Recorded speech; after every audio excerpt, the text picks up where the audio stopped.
Okay, screen दिख रहा है मेरा, दोनों को दिख रहा है तो ओके।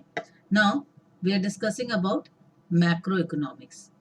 हम लोग हर समय सुनते रहते हैं ना कि हमारे इकोनॉमी जो है, स्टॉक मार्केट ऊपर की तरफ जा रहा है, सुनते हैं तो स्टॉक मार्केट ऊपर जा रहा है, there is a growth in the economy, हमारी जीडीपी जो है वो क्या हो रही है, जो हमारा रुपया का जो वैल्यू है, रुपी का जो वैल्यू है इन कंपैरिजन टू डॉलर और एनी अदर थिंग, वो बढ़ रहा है या घट रहा है। बोलते हैं ना रुपए की वैल्यू जो है वो घट रही है या रुपए की वैल्यू बढ़ रही है, बोलते हैं ना डॉलर के हिसाब से कितना।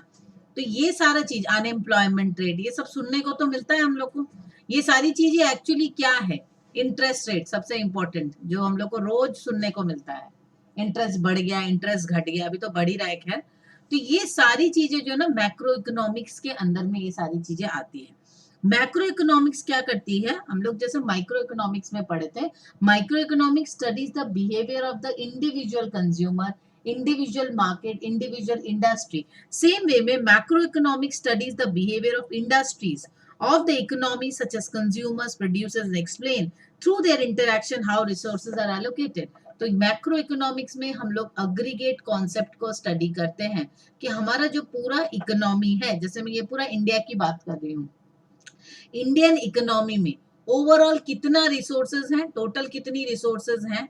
वो रिसोर्सेज कुछ भी हो सकता है, land, labour, capital, organisation, money, anything, ठीक है। ये सारी चीजों का एलोकेशन किस तरीके से गवर्नमेंट करेगी इनटू डिफरेंट सेक्टर। तो ये सारा जो कॉन्सेप्ट है मैक्रो इकोनॉमिक्स में आता है। When we are studying the aggregate concept, when we are studying the entire economy, total economy को हम लोग यहाँ पर स्टडी करते हैं, उसको हम लोग बोलते हैं मैक्रो इकोनॉमिक्स, ठीक है। Macro economics studies the economy as a whole and explains how aggregates of the entire economy, जैसे नेशनल इनकम, पूरे नेशन की इनकम, तुम्हारा और मेरा इनकम नहीं, तो नेशनल इनकम हम लोग कहाँ पे पढ़ते हैं, मैक्रो इकोनॉमिक्स में। ये मैक्रो इकोनॉमिक्स का कॉन्सेप्ट है ना। अग्रीगेट डिमांड, अग्रीगेट सप्लाई, इसका मतलब पूरे इकोनॉमी में, अग्रीगेट डिमांड का मतलब क्या है, पूरे इकोनॉमी में टोटल कितना, टोटल इफेक्टिव डिमांड क्या है ना।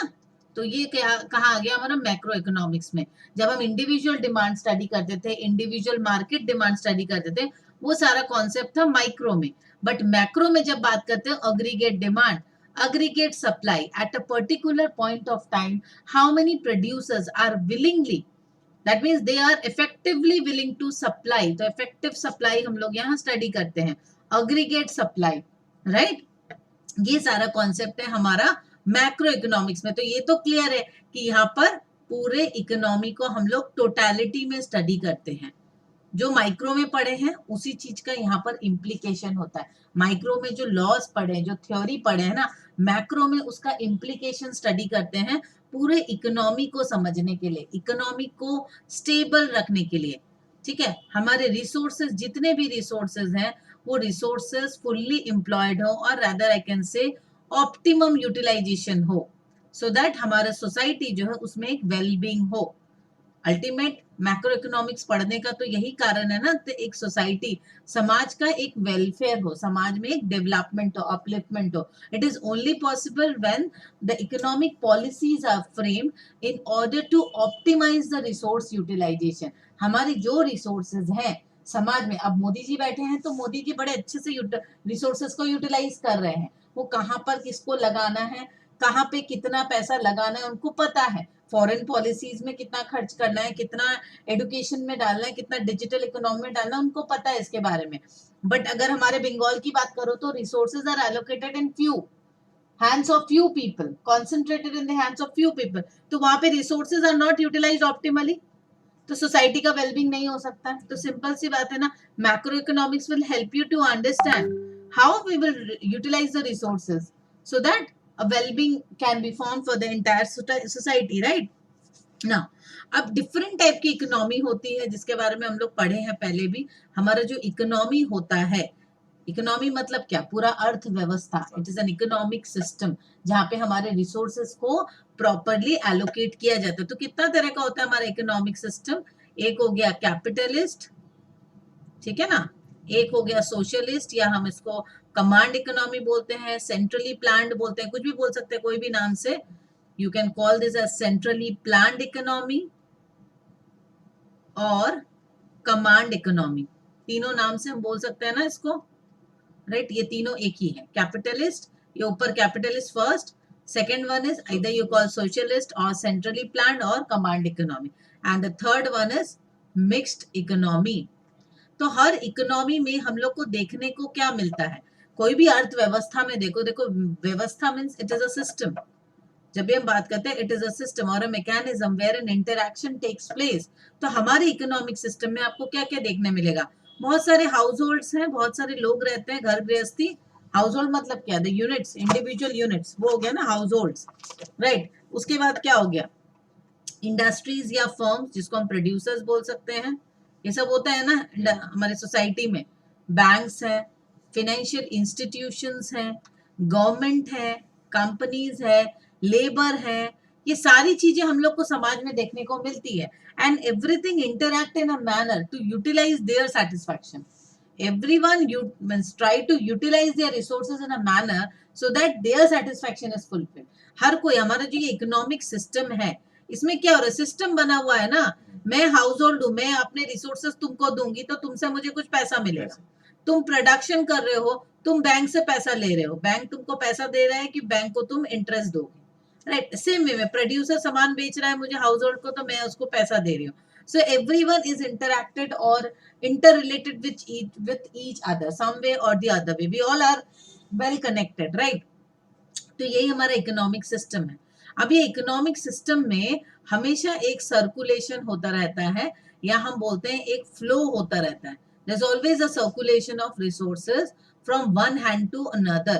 ऐसा नहीं कि जो रिसोर्सेज है मेरे हाथ में है तो मेरे पास ही पड़े रहेंगे। तुमने मुझे पैसा दिया, ठीक है, मैंने तुमको पढ़ाई दी, सर्विस दिया, तुमको पढ़ाया मैंने, तुमने मुझे उसके बदले फीस दिया, ऑनरेरियम दिया। अब ये पैसा क्या मैं चुपचाप अलमारी में ले जाके रख दूंगी, मेरे सारे काम हो जाएंगे? मैंने स्कूल फीस दी, ठीक है, मैंने मेरे बच्चों की स्पोर्ट्स की फीस दी, एंड देन उनकी ट्यूशन फीस दी, अभी तो फीस दिए जा रही हूँ मैं। चलो इसके बाद अदर जो भी मेरे हाउस होल्ड एक्सपेंडिचर है, इंश्योरेंस का एक्सपेंडिचर है, then travels, tours and whatever. अब इनको जिनको जिनको पैसा दे रहे, ये भी तो किसी ना किसी को दे रहे हैं, ये भी पैसा कहीं ना कहीं जा रहा है।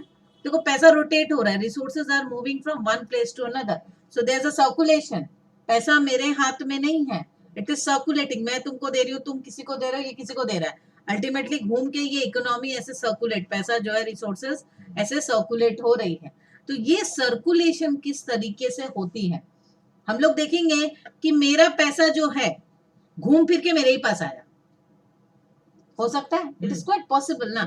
तो अब इसमें देखो मेरा इनकम है, इसमें एक चीज बड़ी इंटरेस्टिंग देखो, मेरा इनकम जो था बराबर मेरा एक्सपेंडिचर हुआ। तुम यहाँ पर मुझे पकड़ो, तुमने जो मुझे मैंने सपोज मेरी टोटल ट्यूशन फीस आई 1 लाख रुपीज, राइट?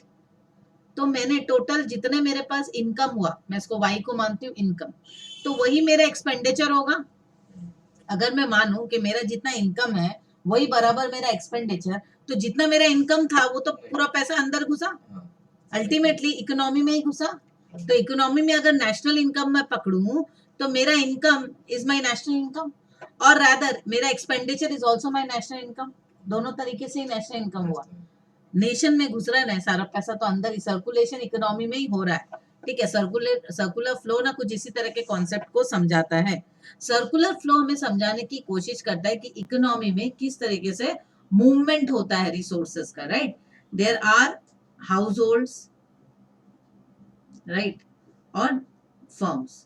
अगर मैं बहुत शॉर्ट में बता रही हूँ, अगर मैं मानती हूँ कि एक 2 सेक्टर इकोनॉमी है, 2 sector economy without any saving, उस टाइम में क्या होता है, ये मेरा हाउस होल्ड है, हमारे पास लैंड है, लेबर है, कैपिटल है, ऑर्गेनाइजेशन है, विच आर कॉल्ड दी, इसको क्या बोलते हैं हम लोग, factors of production, which is moving to firms. Firm को हम दे रहे हैं क्योंकि फर्म के पास कुछ नहीं है, फर्म उसके लिए क्या दे रहा है, मुझे पैसा दे रहा है, rent, wages, interest, profit.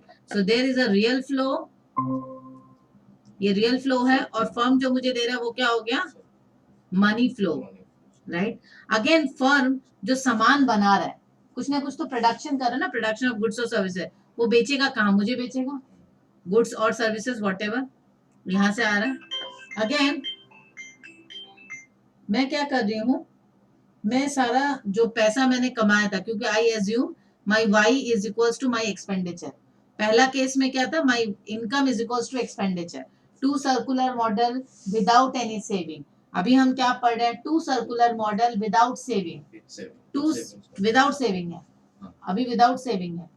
To circular model में कौन कौन है, हाउस होल्ड। हाउस होल्ड ने पहले रियल फ्लो दिया, that is land labour capital organisation as a factor of production. वो प्रोडक्शन करके मुझे वो पैसा दे रहा है। अब वो सामान जो बेच रहा है मैं उसके लिए फिर से पूरा पैसा खर्चा कर रही हूँ, तो क्या हुआ, जो मेरा पैसा आया था वो इकोनॉमी में ही घूमा। This is two circular model. But there is possibility कि मैं y is equals to e ना हो, y minus expenditure is equals to my saving, या मैं बोल सकती हूँ income minus consumption is equals to saving. But again my saving will also go into the economy, क्योंकि मैं या तो बैंक्स में रखूंगी, इंश्योरेंस करूंगी, या शेयर मार्केट, कहीं भी मैं तो पैसा यहीं पे लगा रही हूँ। ये पैसा फिर चैनलाइज होकर फर्म के पास ही जाता है, राइट। इसके बाद यहाँ पर गवर्नमेंट का रोल आ गया, जहाँ पे गवर्नमेंट इंटरवेन करती है इकोनॉमी का फ्लो को कंट्रोल करने के लिए, कि इकोनॉमी में जो पैसे का फ्लो हो रहा है उसको कंट्रोल किया जाए। गवर्नमेंट का जो इंटरवेंशन है काफी इंपॉर्टेंट है। पूरा macro economics is all about government intervention. तो हम लोग जो पढ़ने वाले हैं ना, नेशनल इनकम हो या केनीजियन इकोनॉमिक्स है, ISLM मॉडल है, जितना भी सब मॉडल है, वहां पर हम लोग यही पढ़ते हैं कि गवर्नमेंट किस तरीके से इकोनॉमी में इंटरवेन करती है। Government intervention, this is the most important part of macro economics, whether government intervene or not. पहले तो ये चीज आ गई। कुछ इकोनॉमिस्ट हैं जो क्लासिकल वाले, ट्रेडिशनल वाले, वो बोलते थे कि कुछ मैंने गवर्नमेंट का कोई रोल ही नहीं है। फिर केन्स जब आए, उन्होंने माना कि हाँ, इकोनॉमी में गवर्नमेंट का एक्टिव रोल है, ठीक है ना, नहीं तो होगा नहीं। अगर गवर्नमेंट पॉलिसीज नहीं बनाएगी तो इकोनॉमी प्रॉपर चलेगा नहीं। तो इंटरवेन करेंगे तो कैसे करेंगे, हाउ गवर्नमेंट विल इंटरवेन। तो ये सारी चीज को लेकर ही मैक्रो इकोनॉमिक्स है। समझ आ रहा है, आगे बढ़ू, चलो इसके आगे देखो। हम लोग का जो कॉन्सेप्ट है नेशनल इनकम का, यहां तक क्लियर है ना, ये वाला कॉन्सेप्ट। आगे बढ़ती हूँ, अब आ जाती हूँ मैं सीधा नेशनल इनकम में। नेशनल इनकम आकृति क्लियर है, हाँ। चलो। नेशनल इनकम का मतलब होता है टोटल नेशन का इनकम। हमारी कंट्री में जितने भी लोग हैं उनका टोटल मिला के कितना इनकम हुआ, मतलब हमारी कंट्री में जितने लोग हैं, जितना प्रोडक्ट बना है, जितनी सर्विसेज बनी है, सब मिला जुला के क्या इनकम जनरेट हुआ है। इनकम को हम कैसे कैलकुलेट करेंगे या क्या वे में हम एक्सप्रेस करेंगे, हम लोग इसको एक्सप्रेस कर सकते हैं in terms of money, that is the monetary value, because we measure everything in terms of our medium of measurement is money. So monetary value is the expression of national income. We cannot express in another unit. We say it as GDP or GNP, but actual thing is it must be represented in monetary terms. Monetary value में represent करेंगे ना, पैसे के रूप में। और कोई तरीका है represent करने का? नहीं ना। तो ये है। अब देखो, नेशन का इनकम मतलब पूरे कंट्री में जितने लोग हैं, जो भी बना रहे हैं, प्रोडक्ट कर रहे हैं, प्रोड्यूस कर रहे हैं, उसका एक मॉनेटरी वैल्यू निकालना, राइट। तो हम लोग नेशनल इनकम को जो बोलते हैं ना, अब देखो इनकम किसी का भी हो, अच्छा होगा तो समझ रहे परफॉर्मेंस अच्छा है। तो अगर इन कंट्री की परफॉर्मेंस को माने ना, तो national income is a yardstick for measuring the performance of the country, how well the economy is performing, how well the government is performing. कोई कंट्री का गवर्नमेंट कैसा परफॉर्म कर रही है वो हमें कैसे पता चलेगा, तो it's national income. National income is the most important measure. After that economic well-being will definitely come. तो नेशनल इनकम, अब नेशनल इनकम को हम कैसे निकालेंगे, sum total of the factor income earned by the residents of the country, right. अभी national income के बहुत सारे कॉन्सेप्ट हैं, जिसमें हम पहले तो पकड़ते हैं जीडीपी को, gross domestic product, then we call GNP, हाँ। उसके बाद आता है हमारा एनडीपी, एनएनपी, एनडीपी का नेट डोमेस्टिक प्रोडक्ट प्रोडक्ट और एक नेट नेशनल प्रोडक्ट। देखो ये दोनों एक ही है, जीडीपी और एनडीपी भाई भाई हैं। इसमें से जीडीपी मतलब क्या हो गया, monetary value of all the goods and services produced within the boundary of our country. ये हो गया जीडीपी. अब जीडीपी से जब आप माइनस करोगे टैक्सेस, डेप्रिसिएशन, ये सारी चीज, तो आपका आ जाएगा एनडीपी. ठीक है. अब जीडीपी में सबसे इंपॉर्टेंट फैक्टर क्या है? Monetary value of all the goods and services produce within the boundary of our country. पहले चीज ये समझो, हमारी कंट्री का बाउंड्री में जितने लोग हैं, जो भी प्रोडक्शन की है, वो शायद चाइनीज हो, जापानीज हो, रशियन हो, इंडियन तो खैर है ही रहेगा इंडिया में, इन सब का हम लोग कैलकुलेट करेंगे मॉनिटरी वैल्यू. मतलब P into Q of all will be calculated. Price into quantity, yes, for everything. But कोई जापान में इंडियन काम कर रहा है, जापान में है, उसका यहाँ पर हम जीडीपी में कैलकुलेट नहीं करेंगे. ठीक है. उसका कहाँ कैलकुलेट करेंगे? जापान में तो करेंगे ही. This is gross domestic. India में भी तो कैलकुलेट कभी तो करेंगे, इंडिया का रेसिडेंट है तो. जब आएगा तो जीएनपी कॉन्सेप्ट में वो होगा ग्रॉस नेशनल प्रोडक्ट. यहाँ पर हम लोग नेशनल्स को लेते हैं. नेशनल मतलब residents of India, Indian resident. अभी जीएनपी मतलब हम लोग यहाँ पर टोटल इंडिया. अब यहाँ पर जैसे जीडीपी में हमने बाउंड्री को कंसिडर किया, यहाँ पे बाउंड्री को कंसिडर नहीं करना है, यहाँ पे सिर्फ इंडियन नेशनल को कंसिडर करना है. अब हो सकता है ये इंडिया में जो है ना, ये चाइनीज, रशियन, इन लोग को नहीं लेंगे.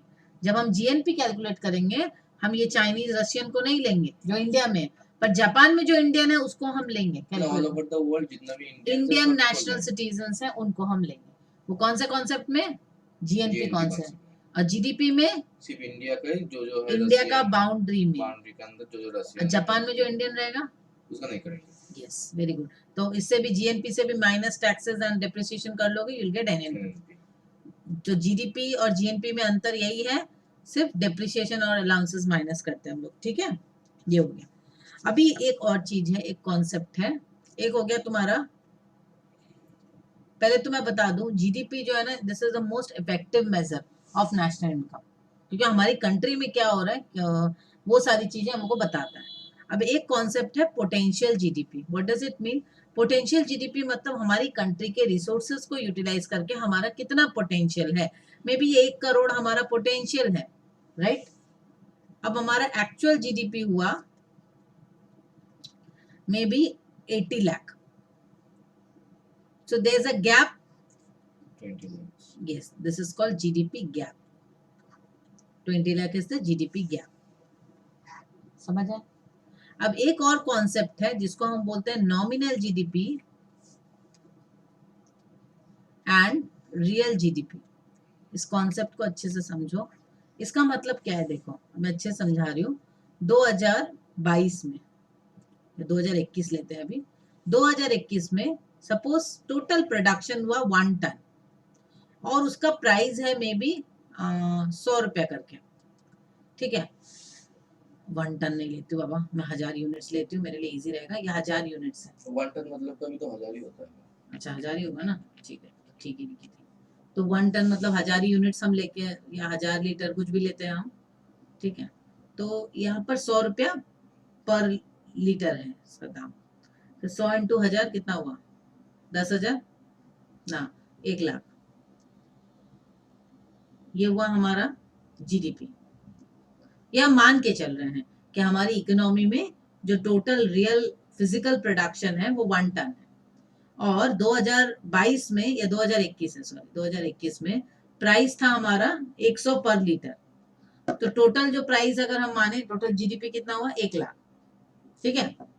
अब 2022 में हमारा जो रियल जो प्रोडक्शन है वो 1000 लीटर ही है. ठीक है. बट प्राइस जो है वो बढ़ के हो गया 150 रुपया करके पर लीटर. तो इसके कारण हमारा जीडीपी तो दिखेगा कि भाई 1.5 लाख हो गया, 1.5 लाख इंक्रीज भी किया है, 1.5 लाख हो गया जीडीपी. ठीक है. तो हम लोग मानेंगे जीडीपी तो बहुत बढ़ गया, बट क्या एक्चुअल में जीडीपी बढ़ा है? तो ये जो इंक्रीज हुआ ना, this is called nominal GDP, because it is only affected due to the price rise. The GDP which we can observe due to increase in price is called the nominal GDP. Whereas when we observe the real physical production or the development or growth in an economy, this is called the real GDP. when we will actually observe the real production. आकृति समझ में है nominal और real GDP हाँ concept clear है? हाँ हाँ एक बार बताओ बताएं कैसे? मुंह से। हम बता नहीं पाएंगे लेकिन क्लियर तो है। अच्छा अब GDP deflator, nominal GDP by real GDP multiplied by 100, this is the formula. GDP deflator का मतलब है कि नॉमिनल से रियल में क्या डिफरेंस हो रहा है। जब आप नॉमिनल देख रहे हो तो नॉमिनल में हम तो सिर्फ प्राइस राइज देख रहे हैं, प्राइस बढ़ा है इसके कारण जीडीपी बढ़ गया, बट रियल तो तुम्हारा एक्चुअल प्रोडक्शन के ऊपर है। तो डिफ्लेटर का मतलब है डिफ्लेट करना, डिफरेंस, तो वो हम लोग यहाँ पर परसेंटेज के रूप में निकालते हैं, जीडीपी डिफ्लेटर। ठीक है, समझ में आया? जीडीपी डिफ्लेटर का कॉन्सेप्ट क्लियर है? एक बार रिपीट करेंगे? हाँ बिल्कुल, nominal GDP divided by real GDP multiplied by 100, this is called GDP deflator. Deflator का मतलब है तुम्हारा नॉमिनल से रियल में डिफ्लेट कितना कर रहा है। जैसे मैंने बताया था 2021 में तुम्हारा प्रोडक्शन हुआ 100 लीटर, अब प्राइस है तुम्हारा 1 लाख, ठीक है। और 2022 में जो है प्रोडक्शन तो 100 लीटर है, प्राइस में कितना हो गया, 1.5 लाख हो गया। तो यहाँ पे 50,000 का डिफरेंस आ गया जीडीपी में, which is increased. The nominal GDP has been increased. 50,000 रुपए increase हुआ due to inflation or due to a price change, कुछ भी बोल सकते हो। Where is the real physical production remains the same. तो जीडीपी डिफ्लेट कितना कर रही है, 50,000 कर रही है ना, नॉमिनल से रियल में कितना डिफ्लेट कर रही है, हाँ समझना? ओके अभी एक और चीज समझो, हम लोग जब पढ़ते हैं ना कॉन्सेप्ट, तो हम लोग पढ़ते हैं GDP at factor cost, GDP at market price, NDP at factor cost, NNP eight market price या एनएनपी एट फैक्टर कॉस्ट। इस तरीके से हम लोग सबका पढ़ते हैं।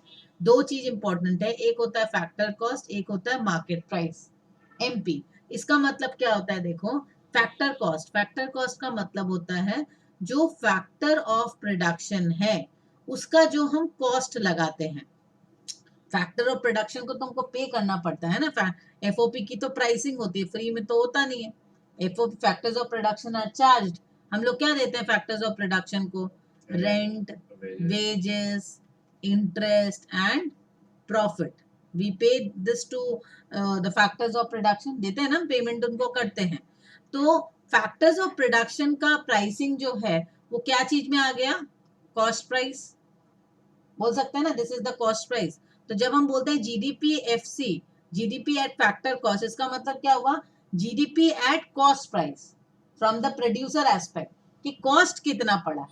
अब देखो नॉर्मली हम लोग क्या करते हैं, एक होता है कॉस्ट प्राइस या मैं इसको बोल सकती हूँ फैक्टर कॉस्ट, इसके ऊपर हमारा कुछ टैक्स लगता है, फिर कुछ सब्सिडी होती है सरकार की तो वो माइनस हम लोग कर देते हैं, उस ये टैक्स करके फिर प्रॉफिट मार्जिन कुछ हम अपना ऐड किए, तो ये बराबर हो गया हमारा मार्केट प्राइस। ये इक्वेशन होता है ना, ये तो बचपन से पढ़ते हुए आ रहे हो। कॉस्ट प्राइस के संग हम प्रॉफिट मार्जिन ऐड करते थे 20%, तब तो आता था मार्केट प्राइस।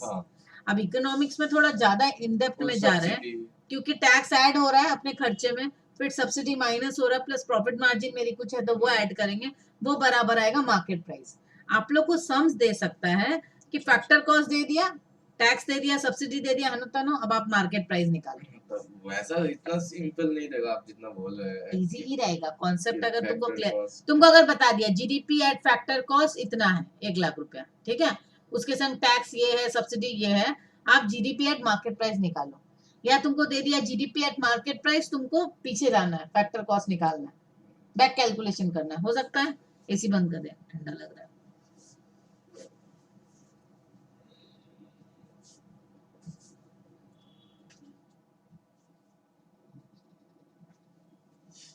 अच्छा एक और कॉन्सेप्ट है जिसमें लोगों का माथा घूमता है, जिसको हम बोलते हैं NFIA, net factor income from abroad. Net factor income from abroad, हाँ एनएफआईए, इसका मतलब क्या हुआ, हम लोग देखो कुछ लेबर्स हैं, इंडिया के लेबर जो हैं वो लंदन में जाके कमा रहे हैं, इनकम कर रहे हैं, वो वहां से तो इंडिया में पेमेंट भेजेंगे, हाँ। अपने यहाँ पर तो इंडिया में पैसा भेजेगा ना। हाँ। अब इंडिया में भी कुछ बाहर का विदेशी लोग आके, रशियन है, जर्मनी, ये लोग यहाँ पे आके अर्न कर रहे हैं, ये लोग भी अपने यहाँ से पैसा भेज रहे हैं। तो कितना पैसा इन हो रहा है माइनस कितना पैसा आउट हो रहा है, वो हमारा हो गया net factor income from abroad, बोल सकते हैं net factor income from abroad minus net factor income paid to abroad is equals to net factor income from abroad, बोल सकते हैं।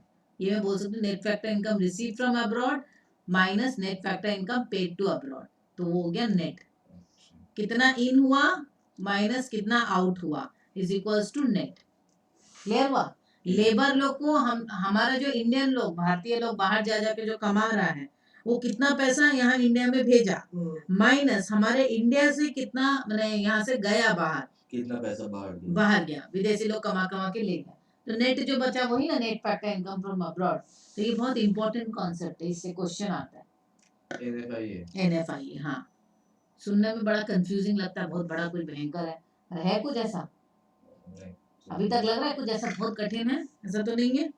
अच्छा, अभी जीडीपी का तुम लोग को जीडीपी का समझ में आ चुका है कि जीडीपी का मतलब है monetary value of all the goods and services produced in an economy, that is price multiplied by quantity. इसको जब हम समेशन कर देंगे, सपोज ये आकृति का इनकम है, आकृति आलू बेच रही है, वो 10,000 आलू बेची एक क्वार्टर में मल्टीप्लाइड बाय 100 रुपया करके। मैं पढ़ा रही हूँ तो मैं सपोज 10,000 स्टूडेंट को पढ़ा रही हूँ, 1,000 रुपया करके ले रही हूँ, ठीक है।